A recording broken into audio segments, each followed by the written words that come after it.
If you're a pop culture junkie who loves TV, film, music, comedy, and other really important stuff, then you've come to the right place.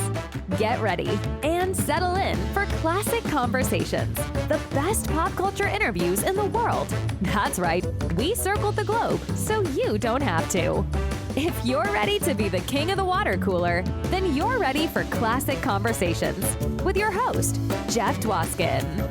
All right, Pat, thank you so much for that amazing introduction to get the show going each and every week, and this week was no exception. Welcome, everybody, to episode 324 of Classic Conversations. As always, I am your host, Jeff Dwoskin. Get ready for what's sure to be the rosiest. Well, maybe not the rosiest. There's a thorn in the rose of the story we're about to tell as we are celebrating the 20th anniversary of Napoleon Dynamite. You may remember the scene in Napoleon Dynamite with the Happy Hands Club to the song The Rose. Well, there's a whole story behind that. That whole story involves my guest today, Darci Monet, and we're going to go into that in depth coming up in just a few seconds. And in these few seconds, last week, also celebrating the 20th anniversary of Napoleon Dynamite and the documentary Disturbance in the Force, Jeremy Kuhn was here to talk all things Napoleon Dynamite and the Star Wars Holiday Special. But right now, we're going to dive into the dark side of Napoleon Dynamite with Darci Monet. We're going to talk about her brand new recording of The Rose. We're going to talk about all the behind-the-scenes reality of her experience with Napoleon Dynamite, and that's coming up right now.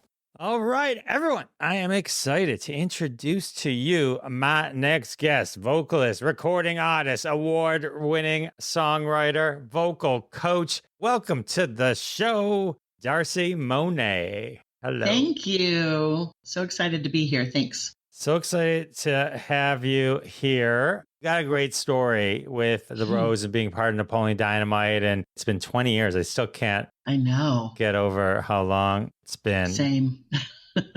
Before we get into the story about The Rose, tell me a little bit about yourself. I know, when did you know that music was your thing, that you had this voice of an angel? Checks in the mail, Jeff.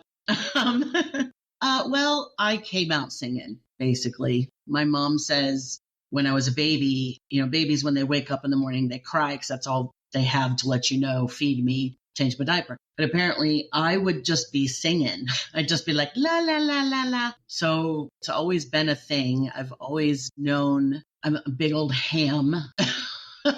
I used to go to the grocery. Mom would take me to the grocery store when I was little, and I would stand in the produce aisle. They have the mirrors up above the produce, and I would recite commercials and act like I was in the commercial and embarrassed my poor mother so badly because I wouldn't stop. One day that she just picked me up and left her cart and we got out of there. Mom did not like attention, and then, cruel trick of the universe to have her firstborn come out jazz hands, basically. So. That's really funny. Always a performer. What were some of your first performances? I think I read Annie was an early one. Oh, gosh. Yeah. Well, I'll tell you where I got the bug.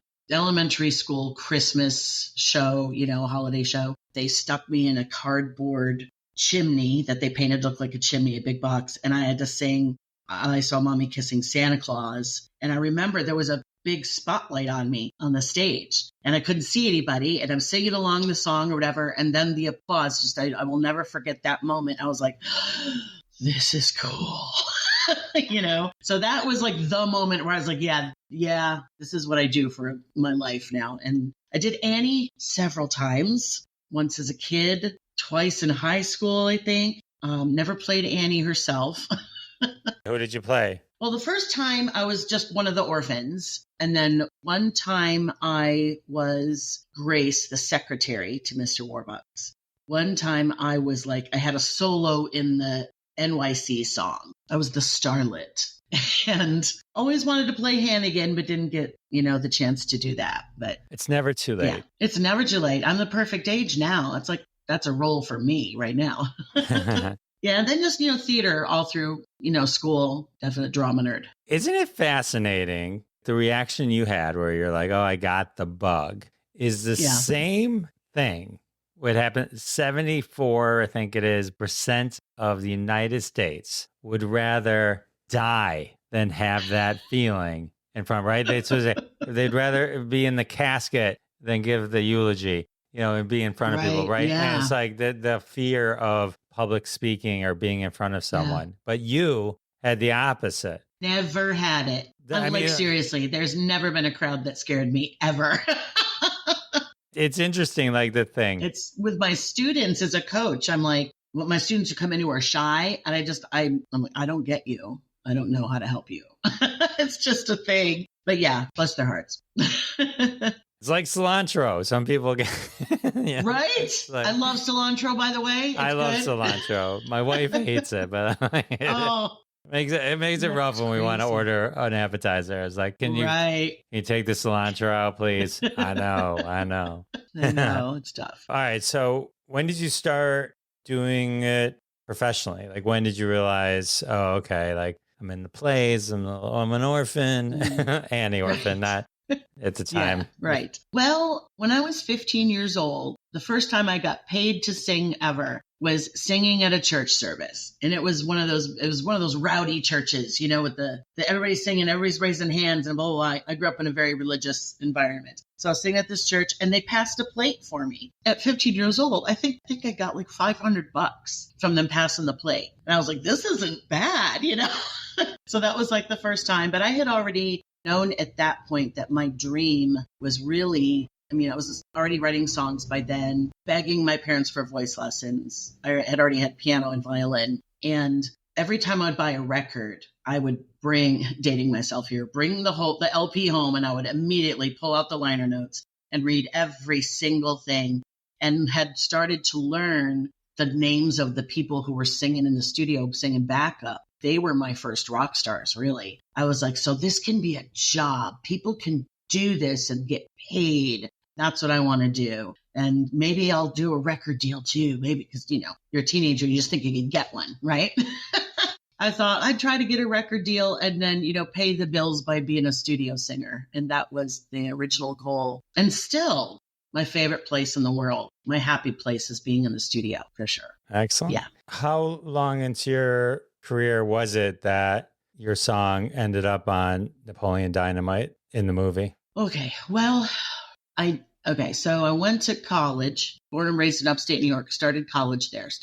I studied music, private lessons up until then. I went to music school, did a year at community college, then transferred to Belmont University in Nashville, Tennessee, which is where I would say my real career started. It was around 89, 90. I started just through connections with the school because the school was it was a music business school. It's a music school. People graduate and they go out into the industry and work. So there was a lot of different connections through just your teachers. And then I was also going to a huge church at the time and was in their choir of 250, 300 people. And this was the choir that always got called in to sing on records for people. Very famous at the time, the Christchurch Choir. And I managed to get myself to a point where they would only call in like 12 people. They'd have like your 4 basses, your 4 tenors, your 4 altos, your 4 sopranos. And I was always like the super high soprano at the time. So they would always call me in because they needed those high notes and only one person needed to do it because it just cuts through everything. So I managed while I was in college to be that girl out of the entire choir. And that's probably when things started through my connections with school and the church. I started singing some song demos and singing backup on records as part of the choir. Did that answer the question? Yeah. Napoleon Dynamite. Okay, yeah, that's what we're here for, right? So that was very early. Spent like 13 years in Nashville. And then I thought, you know what? I'm not a country singer and I'm not in the Christian music industry anymore because I had too big a mouth and too many opinions. Like it would not go over well. And I'd seen my friends go out on the road who had gotten record deals. And then they'd come off the road after a year and have to deliver pizzas to make ends meet. So I very early on was like, well, maybe a record deal is not the way to go. This looks like a slog. I'll just stick to the studio work and I'll put out CDs when I want to for fun. But I wasn't getting enough studio work to be able to do it for a full-time living. I still had a day job and all that. So I thought I'm going to move to LA where there'll probably be a broader, more room for opportunity with my voice because I don't sing country and I just didn't want to sing the Christian stuff anymore. And I wanted to sing in jingles. I remember as a little kid listening to like the Big Red ad and, stuff like that and singing all the jingles. And that's what I wanted to do. And so I thought, well, I'll go to LA where they do that stuff. So it was about, right around 2022 or 20, what year are we in? 2002, 2003, that I met through a friend of mine. His boyfriend was putting a documentary together. And it was a bunch of people who were just starting up, just trying to make it. So the musical director that we worked with, who was recording the soundtrack, that's how I met him. And then he later, and his name is John Swihart, he later called me when he had been hired to work on Napoleon Dynamite. Fairly long into my career, but at my just starting over phase in Los Angeles, where you have to grovel and do stuff that doesn't pay very well or at all. So whatever those numbers are. I don't math in my head. No math in the podcast, please. Right. So what were the dots, connect the dots to getting your version of the Rose? I just rewatched the movie, by the way. So it's very fresh in my head. I love it. It's good. Yeah. I met Ephraim Ramirez recently at a Comic-Con, and so I was all full in Napoleon Dynamite. So I was preparing for that and you at the same time. So it's always nice. It's nice when things work out, right? Napoleon Dynamite crossover. So I got to watch the movie and enjoy your vocals. So all right, unedited. All right, we got a huge controversy coming up. But how do we get to the controversy? Like what happened to you recorded the song for them. Right. So what happens when you have a low budget film is music licensing is very expensive. So for whatever reason, the production wanted to use Bette Midler's The Rose. For whatever reason, the record company said no. It's really important to understand that Bette has nothing to do with this. She does not own her own recording of that song. The label does. So either the label says, no, we don't want this in a comedy or whatever, or they just quote an exorbitant amount of money that the small production can't possibly do. When that happens and they're like, we have to have this song though, then they'll get somebody like me, nameless, faceless studio singer, to come in and record a version of it to use. So John Swihart, like I said, who was the guy who was the music director and composer on Napoleon Dynamite, just starting out his career, just revving it up, calls and says, hey, we need to do a minute-long clip of The Rose for this goofy little comedy movie that's going to Sundance. It only pays $100, but, it was one of those things where I'd done some stuff for independent films before and that go to the festival circuit and nothing ever happens. You're just like, you go in expecting to get paid $100 for that day. That's $100 more than you had yesterday. Nice. And you're working with this guy who you like, and hopefully all boats rise together, right? Right. So I get there, I do my thing, we record it, we leave, then it does its thing and goes to Sundance and of course blows the roof off the joint and gets picked up for distribution and it just explodes. And I remember thinking to myself, oh my God, this is amazing. Because when I did it, there's this paperwork called a Taft-Hartley. When you do your first union job, you can get Taft-Hartley'd, and that allows you 30 days to do as much union work as you want to before they make you join. So I was very excited because this would have been the paperwork to get my foot in the door in the union. And keep in mind, I had done union work in Nashville, Tennessee, but it's a right to work state, so they don't require you to join. And I wasn't doing enough of it to make it worth the joining fee, which is only $400 there. So stupid me should have joined AFTRA, and I would have been grandfathered in when I got here, but, shoulda, woulda, coulda. So I was very excited that this was going to be my foot in the door into the union, and the residuals that I would be making from the success of Napoleon Dynamite would help me pay for the $33 or so $100 joining fee that obviously I didn't have. Well, friends and I went to see the movie in the theater because I was like, let's go see it. Let's go. I want to see my name coming in the credits and da-da-da. And we're sitting there and every single song said such and such song, written by so-and-so, published by so-and-so, performed by so-and-so, except for The Rose, written by Amanda McBroom, Warner Tamerlane Publishing. That's it. I am not even there. And we're all sitting there like, what happened?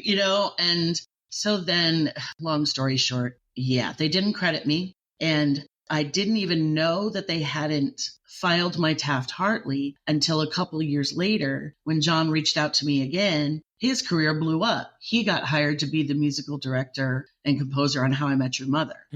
So that springboarded him. And we know that many people in that film had great success after that, except little old me, who's watching this movie blow up and blow up and blow up, and watching Comedy Central do 72-hour marathons over the weekend. And I'm sitting there going, I'm not getting paid for any of these broadcastings, John finally called me from when he was doing How I Met Your Mother. And he said, hey, I need you to come do some vocals. You've got your SAG card from Napoleon, right? And I was like, no, I don't. He's like, wait a minute, what? Because he called me no less than 3 times throughout this whole situation to make sure he had my crediting and information correct. No less than 3 times. They were given my information. He filled out the Taft-Hartley paperwork and gave it to the production, who was then supposed to file it. They didn't. So he said, well, let me call SAG and see. If you don't have your SAG card, I can't use you on this, but let me see. So when he called SAG and found out that there was no inclination that I had anything to do with Napoleon Dynamite, the paperwork hadn't been filed to Taft-Hartley me, that turned out to be lucky, because then he could use me on How I Met Your Mother. But that was my Taft-Hartley. So since then, it's an exorbitant amount of money to join. And I would basically have to get a national commercial with constant residuals coming in to be able to afford that. Los Angeles is expensive.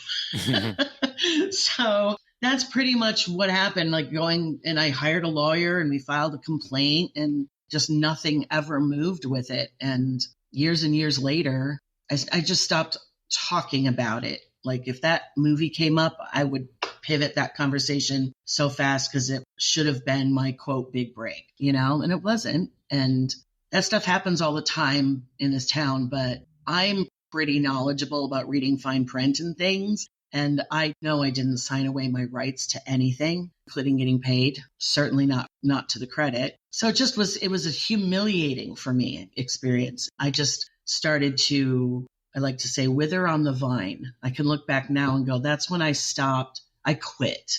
I kept singing, but I stopped putting any effort into getting anywhere with it, because I was broken at that point. There's so much rejection in the business, and I have a long line of missed it by that much situations. And I think it was just too much for me at the time. I'm sorry that happened. That's horrible. The intention seemed to be there. And then something it seemed like, if you point at it, it's not like they left the rose off the credits. And right. They left line, just me. Yeah, just you. So someone, me. Seems that it would have been an obvious thing for someone to say, you forgot something. What do you mean? Mm-hmm. So, well, look at the pattern here. Yeah. See the pattern, and then see where the pattern broke. Which, Exactly. Yeah. Well, also, the movie takes place at a high school, basically. Every teenager that walked across the camera, their name's in the credits. So I'm like, this was purposeful. As far as I'm concerned, I think they did it on purpose, because I try to update my IMDb listing and add that to my IMDb page. And they kept rejecting it. They kept pulling it away. Finally, I got in touch with somebody, an actual person there. I was like, why do you keep doing this? I said, I realize I'm uncredited, but there's plenty of people that says uncredited on their IMDb page. So he goes, well, you need to link it to a press release or something that proves it's you. So I go looking for press releases. And that's when it really dawned on me that this was purposeful, because every press release or piece of press or media that I found would list, and they do this scene to Bette Midler's The Rose. Everything was credited like that in the press. So I was like, I have a hard time believing that it was an innocent mistake. Oh, okay. So you think, because it kind of sounded, because you're not there singing it, it's just the audio. And the little hands moving with the happy hands. They wanted to kind of fake it and go, that was Bette. They wanted to ride Bette's name. Right. Yeah. Mm-hmm. And I don't sound anything like her. So it's just like, I'm not fooling anybody, or they're not. And then the song The Rose isn't even on the official soundtrack, the CD soundtrack they put out, which I think is like, that was a missed opportunity, dudes. You could have said, hey, come do a cover of this. Let's put a cover out. Let's release it as a single. And I just feel like they missed an opportunity there. So it's just very strange, the whole situation. I mean, they had a lot of other songs. I mean, the Jamiroquai song alone, right? Yep. I mean, it's like, you didn't really need another song. It's like, I feel like that. Backstreet Boys, Duran Duran, But I feel like the Jamiroquai song, am I saying that right? Yeah. That's the one everyone remembers, right? I mean, I mean, I love the Rose. You were amazing, but you know what I mean? That dance scene. Sure. That scene Well, you have to itself. remind them. Yeah, for sure. Yeah, the scene where Napoleon Dynamite's dancing when Pedro's running for president. He's doing that whole dance scene. It's a very iconic moment in the in the movie. But if you talk to somebody about the Rose, they go, "Oh, I don't remember." And then the minute you do this with your hands, the hand thing, they go, "Oh yeah!" Like they have to be nudged a little, but they remember that. Yeah, the second I was rewatching, I'm like, "Oh yeah, that's right. Okay, okay, exactly." Totally, which is a hilarious scene as well. It's just it's weird that you're right that they didn't put it on the soundtrack because that's a great song. Weird. It is. You know, I'm like, wow, this is a slamming lyric, Amanda McBroom. Good on you. You know. Sorry to interrupt my conversation with Darci Monet, but we have to take a quick break. I do want to thank everyone for their support of the sponsors. When you support the sponsors, you're supporting us here at Classic Conversations, and that's how we keep the lights on. And now back to my conversation with Darci Monet. We're going to flash forward a little bit and see how she turned lemons into lemonade. So I know you said it broke in there. I know there's more of the story, but let's flash forward to now and where you're hopefully unbroken. And you did release your own version, which I did listen to earlier. It's beautiful. You have a beautiful voice. Thank you. I find the problem with, when I say problem with the song, The Rose, it's in quotes. It's one of those songs you hear and you can't get it out of your head. Yes, I know. I'm sorry. Me too. I was like, really? This is like the one song I would never have thought to cover in my life, you know? But I'm very proud of it. I think it's a beautiful job. The guys who played on it and arranged it, it's turned out well. I'm very happy. I like the choir part of it, where kind of like everything kicks in. That was pretty awesome. That's my church roots coming out. I'm a sucker for a choir on anything. Any excuse I have to put a choir on something, like, well, that's my thing. The second you said earlier, the Christ Church Choir, I'm like, all right, there we go. There's the origins of that. Absolutely. Yes, for sure. So what was it like? How did you feel? Did you feel triumphant? Because I'd done it pretty part-time over the years. And I was like, okay, this is going to be the thing. Darci the performer is not happening anymore. I'm done, whatever. I had some vocal issues that still plague me. But I was like, well, I can't do what I used to. So I'm just going to do this other thing and mentor people. And it's fine. In a coaching session, it was a Zoom call with 30 to 60 other people in it. The coach who runs it was the co-founder of the program. The program's called Thrive Academy. And his name is Jesse Corin. And he would run the coaching session and he'd say, who wants to be in the hot seat? I ended up in the hot seat that day on the working your emotional baggage day, right? And so the amazing thing about him is that there's probably 200 to 300 people in this program at once. And he knows everybody. He takes time to know what all of their clients are doing there. And they help you build your cred so you can charge what you're worth and, all that kind of stuff. And we were talking about music. I don't even know how this came up, that somehow I slipped Napoleon in there. And like I said, I don't talk about it. And he goes, wait a minute. He goes, I know that you have sung backup for this person. You've done this, you've done that. He starts bullet pointing my resume. And I was like, holy crap, this guy actually knows what I'm doing here. So that was amazing. And he said, why is this the first time we're hearing about Napoleon Dynamite? So I explained to him. And of course, he's the Barbara Walters of business coaches. So I'm crying on the Zoom call. And he's like, okay, how can you take your power back on that? How can you change that narrative for yourself? And I said, well, back in the day, we hired a lawyer, we filed a complaint, nothing but. He's like, no. He's like, those are unwinnable games. He's like, you can't control what anybody else does. What can you do? And so then I percolated on that for a few days and remembered that every once in a blue moon, somebody would come out of the ether of the interwebs and be like, hey, I figured out this was you singing The Rose and not Bette Midler. Did you guys record a full version? Because I'd love to have it. And I'd have to say, no, sorry, thanks. You want to be on my mailing list, that kind of thing. And they'd disappear again. So I thought, you know what? I'm going to record this song. I'm going to do a full cover of it. And I need to release this gunk, this spiritual, emotional, mental gunk. And then I'm sitting there going, wait a minute, what year is this? When did that movie come out? So I'm Googling, and then it's like, oh my God, next year, because this was last year, next year will be the 20th anniversary.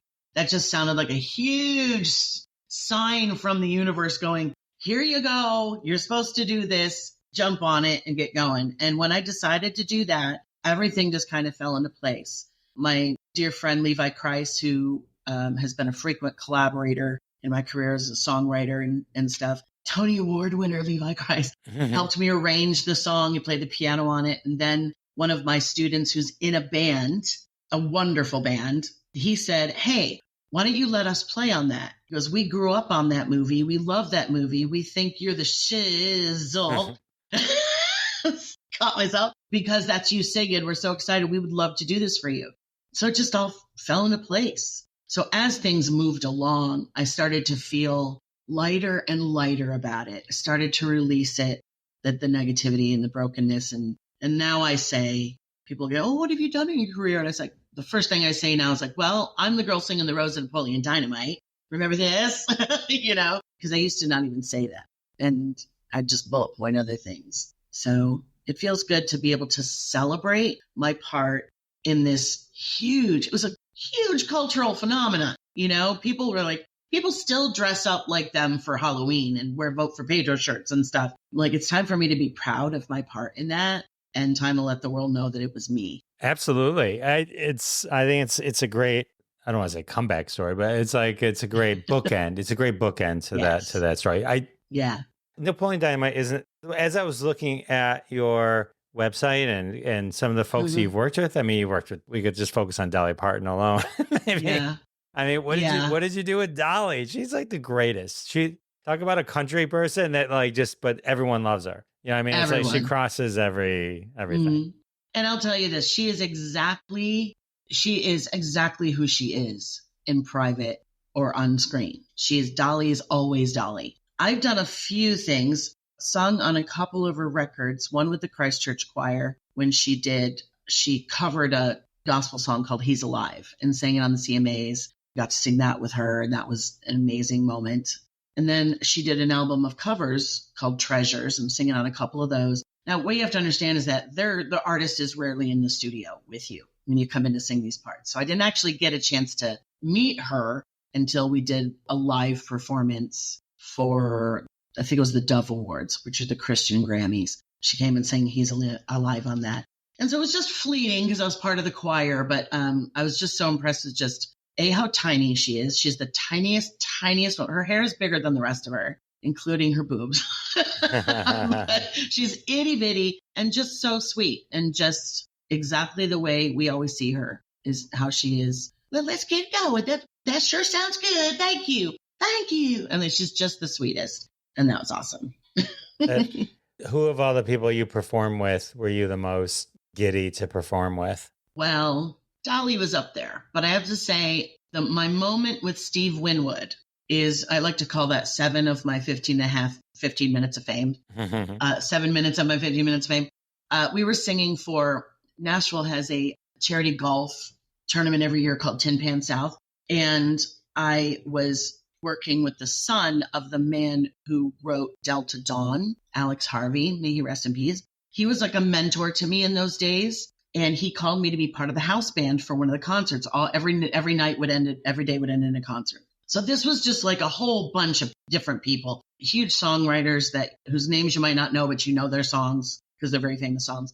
And Steve Winwood was the headliner for that night. And so he sings Higher Love, which was a big hit for him in the 80s. And Chaka Khan is singing on the record. Now, in the rehearsal, we're just doing our thing, and nobody does the Chaka Khan parts because we're just trying to get we had one rehearsal to get everything right, all the songs. And so I didn't do those parts at the time. So he didn't even know they were going to be there, I guess. This is probably not very professional of us, now that I think about it. But when he's singing and the Chaka Khan parts come in and I start doing all the wailing stuff at the end, like he's standing there, he's like 100 feet from me on the microphone. And he just turns, eyes wide, and he's just like, holy crap, like the look on his face. And then he starts singing. We start doing a call and response thing. He's looking right at me. I'm like, Steve Winwood is staring me in the eyes, and I'm saying riffs with him back and forth. And it was freaking amazing. And the place went crazy. And I have goosebumps just thinking about it because that was such an amazing night. And I was young and starting my career and hopeful and not jaded yet. And it was a really really beautiful thing. And he found me at the after party. And I have to say, Steve Winwood is one of the shyest people I've ever met in my life. Like, he will kick rocks while you're talking to him. He doesn't, part of me thinks he might actually be a little neurodivergent now that I think back. But he found me at the after party and he was just like, just gushing. And he was like, why didn't you do that in rehearsal? I said, well, I didn't want to disrupt anything. And he's like, never hide your gift. And I was just like, oh. So yeah, that was a great night. That is amazing. That's wonderful. Yeah. That's something that. So that was it. That probably tops it. Him and Dolly. Well, the only thing I can see real quick that maybe tops it is the time you tell me about Phineas and Ferb. Oh, that was actually for me to come in and replace vocals. It was for the UK version. Sometimes they can't get the same licensing for the same music, so they have to redo some of the music for it to air in other countries. Interesting. I've never even seen the episode I'm on. I don't know if I'm listed in the credits or anything, but I actually got paid properly for that job, and it's in the UK. It was the UK version of it. Oh, so I didn't even know that happened until they called me to do it. Does that happen a lot then? Like, is that what, like, How I Met Your Mother, like stuff like that, or is that different? Yeah. Well, How I Met Your Mother was the character, Colby Smulders' character is a news person, but they find out that when she was a teenager, she was like a pop star in Canada, where she's from. And so they unearth the videos of her when she was a teenager. Robin Sparkles. Really goofy. Yes, Robin Sparkles. And so he just needed somebody to come and sing backup. He was like, Colby's doing her best, but we could really use some current, underlying beefing up to help her out. And so I came in, and of course she wasn't there. That was, me and John in the studio and his cats. So that's a different situation where I just came in and sang backup vocals. I do still get a few bucks every once in a while from that. So that's nice. So Darci, funny story. I love a funny story. Mentioned I was at a Comic-Con. Go to the Comic-Con, and my oldest daughter, likes going with me. And the interesting thing is, like, when we see a star, it's always like, I think of them as one thing and they think of them as another. Yeah. And so the person in question now, or the person I'm talking about right now, is Colby Smulders. And so my daughter's like, Robin Sparkles. I've never seen the show. No idea what she's talking about. Okay. But she gets in line and gets an 8x10 signed picture of the Robin Sparkles character. Amazing. From Colby herself. That's fabulous. It's just so funny because you literally never heard the name Robin Sparkles. I mean, I think I saw the clip once on TikTok by accident, but then she brings it up, and then my youngest daughter, is like, "Oh my God, Robin Sparkles!" And then for you just to kind of tell that, it's really, really, really. Yeah. And now I can't wait to tell her. I would love to be able to have a moment to meet her. I haven't had the luck yet, but I think it would be really cool to be like, "Girl, I'm singing on Sandcastles in the Sand with you," and I think it would be fun. So we'll manifest that. We're gonna try. Look at the Comic-Cons coming in your area, because she's doing the Comic-Con. So yeah, is she doing it for the Marvel Universe stuff? I think she was doing it for both. I think it was both, because I mean, they kind of removed her from the Marvel Universe. So. Oh, did they? I haven't kept up, so I'm not sure. All right, spoiler coming up. Oh my gosh. They did her dirty. They killed her. They killed her? And but the worst part about it was in a crappy TV series, and it seemed like it was only for the shock value. And it was I'm like, Agent Hill, I think it was her name. And Agent Hill, that, yeah. She was like, she was such a great character, just that showed up, every now and then, or, she was such a great side character. It was like, big mistake. That's a bummer. Big I hate when they do that. Yeah. So, all right. So that is an awesome story. Now I can't wait to tell my kids that I met the person that actually, what was the name of the song again? Sandcastles and what? Sandcastles in the Sand. In the Sand. It's okay. Terrible. And my friend John Swihart, who called me, he wrote that song. And so it's totally, we're both Gen X. And so he could really just dive right in there into that whole lane and just wrote a goofy little teeny bopper song. It's very funny. Sing it. Sing it. No. Oh my God. I'm kidding. I have Monday voice. You don't have to. I'm totally kidding. I did want to duet the Rose with you. been practicing. Oh, I'm kidding. I'm joking. I I can try. I can't sing. I can't sing to save my life. You know what? As a voice coach, most people say that. And I'm like, that is probably not as true as you think it is. Darci, my friends once told me not to come back to they used to play Rock Band. You know, like, you know, I'm talking about like Guitar Hero, but it was Rock Band. Yeah. The whole set. And they're like, you can't come anymore. I'm like, why? Like, because you're making fun of us. I'm like, what do you mean I'm talking about? They're like, the way you're singing, you're clearly, I'm like, I just don't know how to sing, guys. This is how I sing. I really wish I was making fun of you because then at least I would think it was funny. This is how I really think I sound good. Yeah. Oh my gosh, bless your heart. I know. It's horrible. But well, I'd be happy to give you a free voice lesson just to prove them wrong. Yeah, that'd be great. Let's just if my lyrics for The Rose were in Napoleon Dynamite, they wouldn't be paying me and nobody would question it. Let's just put it that way. Oh man. Okay, so are you like SAG-AFTRA now, or like that's just I'm what they call a must join. Okay. So like I can't do any work until I join, and like I said, it would have to be like a national commercial where I'm getting lots of residuals for a long period of time. But so the subway thing didn't work for you? That didn't do it, or that was a one-off? See, there's stuff that's because the subway thing was in stores over their loudspeaker. It was an ad that played in the stores. So it doesn't have the same rules and regulations. So that was a non-union job, actually. So it was just a one-off. I got paid a certain amount of money to record it. And then because of the law, it wasn't like I could say, hey, that's not fair. The law says they don't have to do it any other way. So I have no standing to complain. The law. Come on. The law, the stupid law. What's up with this law? So, all right. So you teach other people. You're a voice. I do. Lessons. We'll have a follow-up after you give me my free lesson and we'll see. Okay. Well, I'll sing right now. Just some say love. You're like, oh, you're like, forget it, Jeff. I can't help you.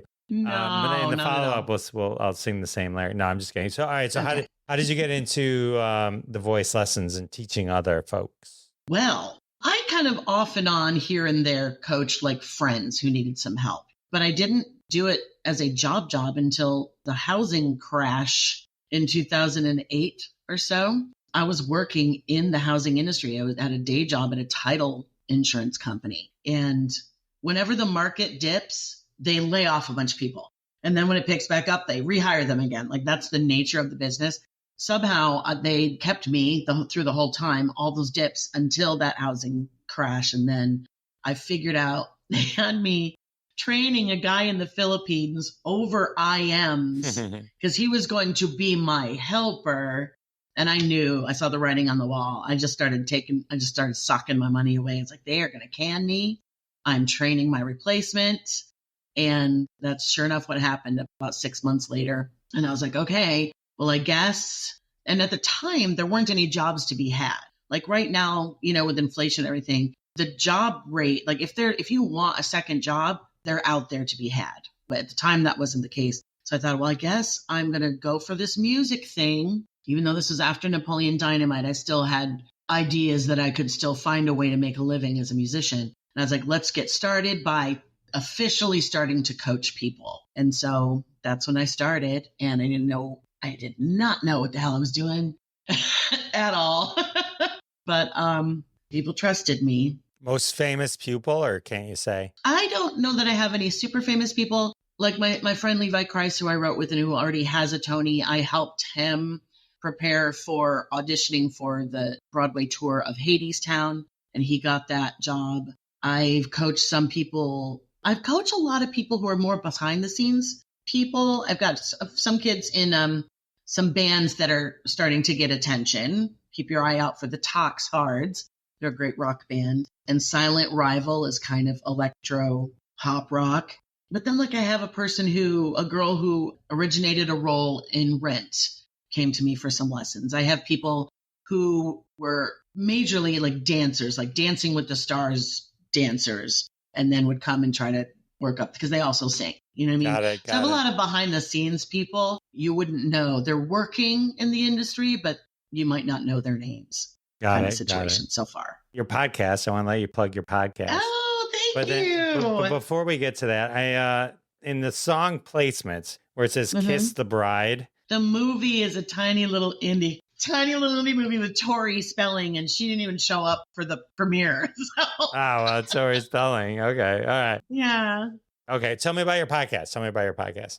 Oh, currently I have a podcast with my bestie, Kelly Goodman, and it's called And Another Thing. And it's literally us day drinking and talking about whatever happened in the news that week, or, it's pop culture, politics sometimes. Sometimes it's just fluff. When we get too overwhelmed with what's going on in the world, we're like, let's do a stupid show, and we'll do that. And we just came up with it by just like we sit around and drink wine at a fire pit, and we're just having conversations, and we consider each other funny people, and we're very funny together. And so it's just very fly by the seat of your pants. We've been doing it off and on for probably 8 or 9 years. We love it. We love doing it. We have maybe 5 listeners. So please come check our podcast out. And then soon I'm going to start a second podcast for myself. It's going to be called the Grumpy Vocal Coach Podcast. And I'm going to have singers, songwriters, entertainers, and interview them like you do here. And because I don't think there's anything out there where people just geek out about singing. And that's pretty much what I want it to be. It's just, and I have some good guests lined up for that. I'm excited about that. Awesome. So, that's some good stuff. Yeah. And then we can hear all your albums and the new full cover of The Rose on Spotify. Yeah. Everyone can check that out. Where did you hang out on the social medias? I do. I am probably heaviest on Facebook at Darci Monet Music or The Real Darci Monet. I'm also on TikTok at Darci Monet. That's where the whole Grumpy Vocal Coach thing came to fruition. So I'm jumping the podcast off of that. I am on Instagram, but I barely touch it. That's at Pro Vocalist, but you can catch me there as well. Start jacking that up. Cool. And that's about it. Well, Darci Monet, thank you for hanging out with me. Thanks for sharing your story with me and your story. I was excited to hear the Napoleon Dynamite, but then accidentally finding out you're Robin Sparkles. I'm pretty proud of that, I have to say. That's a good one. That's a good one. So thank you so much. It was great hanging out with you. Thank you. Really appreciate it. All right. How amazing with Darci Monet. All right. Let's all support Darci. Go to the show notes, click on the link, listen to her full version of The Rose. It's beautiful. It's a great version of the song. Check that out. So many great stories. Thank you, Darci. Well, with the interview over, it can only mean one thing. I know we're at the end of yet another episode. 324 episodes in the books. Can't believe it. Huge thank you once again to my guest, Darci Monet. And of course, a huge thank you to all of you for coming back week after week. It means the world to me. And I'll see you next time. Thanks so much for listening to this episode of Classic Conversations. If you like what you heard, don't be shy and give us a follow on your favorite podcast app. Also, why not go ahead and tell all your friends about the show? You strike us as the kind of person that people listen to. Thanks in advance for spreading the word, and we'll catch you next time on Classic Conversations.